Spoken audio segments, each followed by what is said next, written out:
some things that really help me on a day-to-day to just pause and think about things objectively, think about my reasons why, evaluate myself and what I'm doing, um, and how I can better reach some of my goals and some of the goals set before me.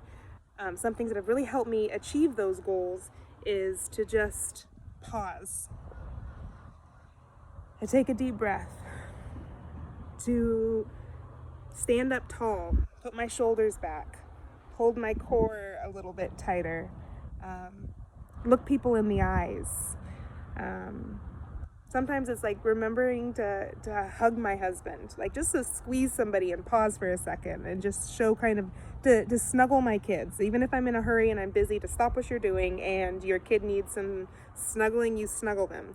And being able to do that takes me, it takes like discipline and habits where I've created different ways for me to remember who I'm trying to be and what that looks like, and how, if I'm a new creation, what does that mean?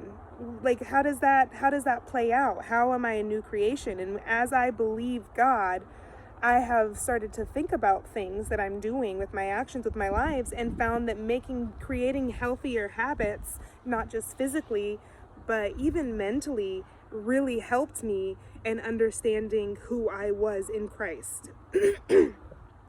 So there's a connection with me with mental illness and our sin, and I'm not at all saying that the mental illness is sin.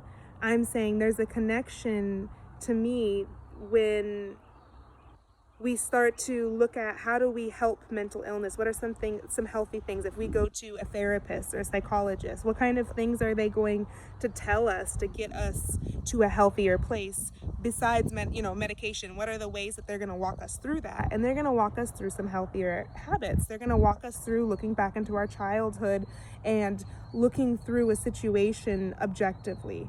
They're going to help us by showing us the silly things that we're doing as a habit that's feeding into an unhealthy perspective or an unhealthy mental cycle.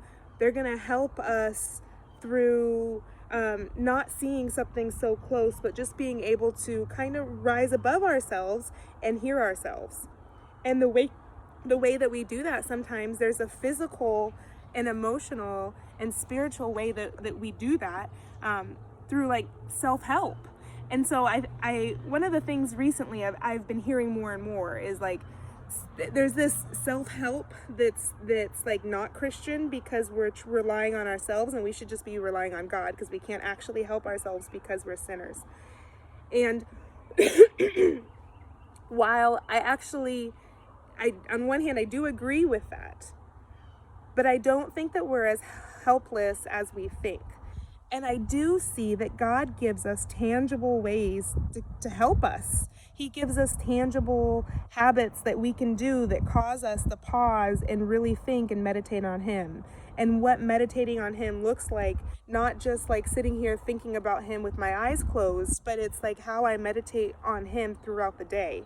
And doing that, there's habits that you create and self-disciplines that you create and structure that you create for yourself, not because you're like a slave to that, or that you think you're just the one doing all the good things. We know that we're doing it through looking at Christ, through looking at who He's called us to be, looking at who our Creator is. And the more we look at who our Creator is, the more we see consistency.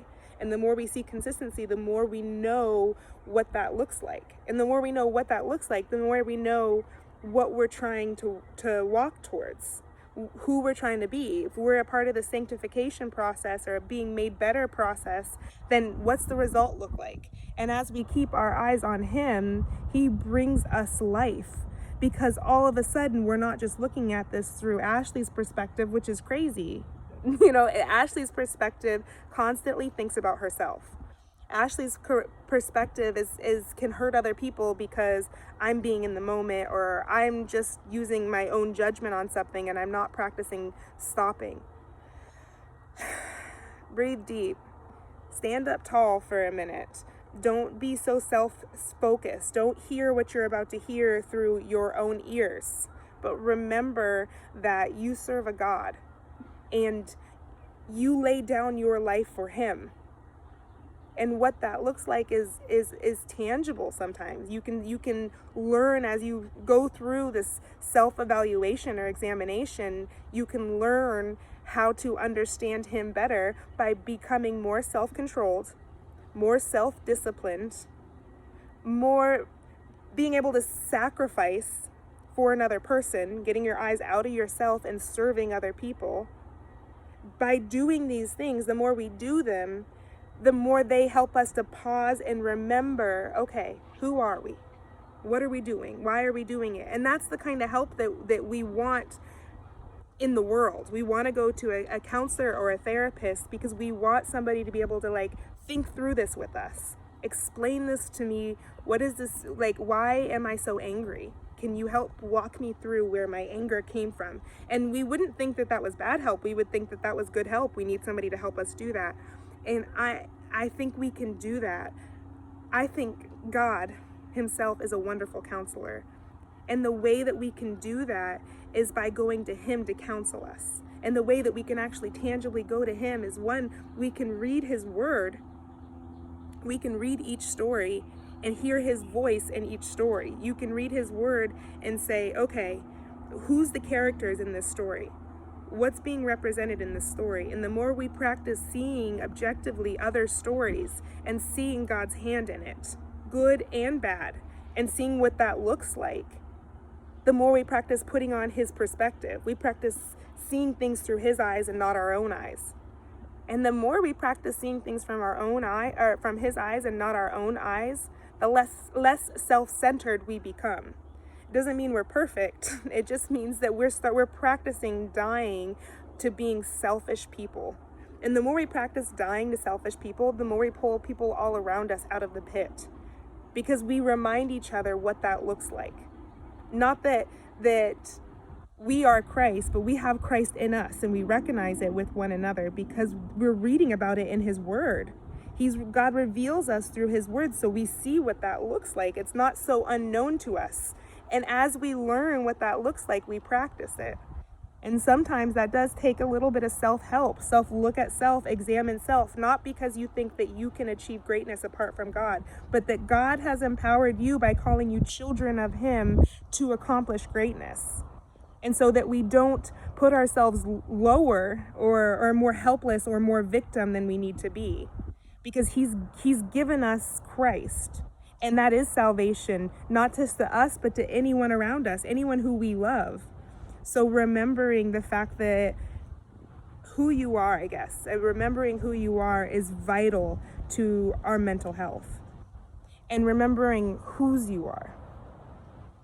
If you are truly a child of God, it's not just about sinner and saint, but he's calling you to be a child of God. That means you walk in his spirit now, that you're dying to this old self.